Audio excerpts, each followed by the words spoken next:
It's Tuesday evening. This is Thiru. Welcome to lucky cooking and vlogs. మా వారైతే office నుంచి వచ్చేసారు. స్వీట్ కార్న్ ఉంది ఇంట్లో. స్నాక్స్ గా ఉడకబెడదాం అనుకున్నాను. ఎందుకో దోశలు తినాలనిపించింది. ఇలా 2 దోశలు వేసేసుకుని మార్నింగ్ చేసిన పల్లీ చట్నీతో ఈవినింగ్ స్నాక్స్ అయితే కంప్లీట్ చేసేసాం. కొంచెం సేపు అలా టీవీ చూసాం. ట్యూస్డే అయితే మార్కెట్ జరుగుతుంది. 1:30 కల్లా కూరగాయలు తెచ్చుకోవడానికి బయటకు వచ్చేసాం. వర్షం అయితే వచ్చేలాగా ఉంది.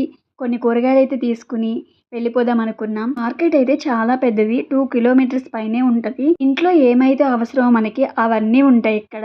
కానీ లీఫీ వెజిటేబుల్స్, ఫ్లవర్స్, ఫ్రూట్స్ మాత్రమే ఫ్రెష్ గా ఉంటాయి. అవి మాత్రమే తీసుకుంటాను. లేడీస్ థింగ్స్, జెంట్స్ థింగ్స్ ఇంకా చాలా ఉంటాయి. కావాల్సినవి మార్కెట్ లో తీసుకుని ఇంటికి వచ్చేసి నైట్ డిన్నర్ లోకి రైస్ అయితే పెట్టేసుకున్నాను. మార్నింగ్ చేసిన కర్రీతోనే డిన్నర్ అయితే కంప్లీట్ చేసేసాం. తెచ్చుకున్న వెజిటేబుల్స్ ని ఫ్రిడ్జ్ లో స్టోర్ చేసుకుంటున్నాను.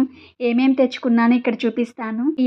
కొత్తిమీర, ఫ్లవర్స్, డ్రాగన్ ఫ్రూట్స్, కరివేపాకు అయితే 10 రూపీస్ తీసుకున్నాను. ఇక్కడ కరివేపాకు కూడా కొనాలి. పల్లెటూరులో అయితే ఏదో ఒక చెట్టును కోసేసుకునే వాళ్ళం. పాలకూర కూడా తెచ్చాను. బీరకాయ, కాకరకాయ ఇవన్నీ తెచ్చేసుకున్నాను. చందమామ బిస్కెట్స్ అంటారు కదా, అవి కూడా తెచ్చుకున్నాను. ఈసారి అయితే మరమరాలు మిస్ అయిపోయినాయి. తీసుకునే అతను లేరు, తెచ్చుకోలేదు. కానీ అయితే ఒక 10 రూపీస్ తీసుకుని అవి తింటూ వెజిటేబుల్స్ అయితే తీసేసుకున్నాం. ఇలా బయటకు వెళ్ళినప్పుడే నాకు కావాల్సిన స్టిక్కర్స్, కావాల్సిన కొన్ని థింగ్స్ తీసుకుంటా. షాప్స్ ఉంటాయి, ఆ షాప్స్ లోనే స్టిక్కర్స్ తీసుకుంటాను. కొత్తిమీర, పాలకూర కట్ చేసుకుని టిష్యూతో కవర్ చేసుకుంటాను బాక్స్ లో పెట్టుకుని. వేపాకు కూడా తుంచేసుకుని ఒక బాక్స్ లో టిష్యూ వేసుకుని స్టోర్ చేసుకుంటాను. వెజ్జీస్ అన్ని జిప్ కవర్ లో పెట్టుకుని ఫ్రిడ్జ్ లో స్టోర్ చేసుకుంటాను. ఇక్కడ సండే టు సాటర్డే వరకు ఎక్కడో చోట మార్కెట్ జరుగుతూనే ఉంటుంది. ట్యూస్డే ఈవినింగ్ నైట్ రొటీన్ అయితే ఇంతే. నచ్చితే లైక్ చేయండి, సబ్స్క్రైబ్ చేయండి. Thank you.